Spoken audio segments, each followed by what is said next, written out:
Vijesh phone చేస్తున్నాడు. సరే ముందు ఫోన్ తీరా, మాస్కుల కోసం ఫోన్ చేస్తుంటాడు. స్పీకర్లో పెట్టు. హలో విజేష్. అజీష్ ఎక్కడికి వెళ్ళిపోయావు? ఎన్నిసార్లు కాల్ చేయాలి? సరే సరే, విషయం ఏంటో చెప్పు. రే ఇక్కడ సమస్య ఏందిరా? రేపు ఉదయం ల్యాబ్కి వస్తావా? సమస్య ఏమైంది? రే అజీజ్, ఇక్కడ సమస్య చాలా పెద్దగా ఉందిరా. ఇందులో నేను ఏ హెల్ప్ చేయలేను. అబ్బా, ముందు విషయం ఏంటో చెప్పండి. అయ్యో, నేను ఏం చెప్పగలను చెప్పు. నువ్వు ఉదయాన్నే వచ్చేయి. హలో, ఇలా చెప్తా ఎలా?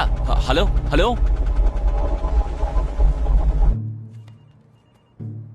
ఇలా చూడండి, ఈ మాస్కులన్నీ మీరు తీసుకోవాలి. అది కూడా ఈ రోజే నా డబ్బులు నాకు రావాలి. సార్, చినిగిపోయిన వాటితో మేమేం చేసుకుంటాం? అది నన్ను అడుగుతారేంటి?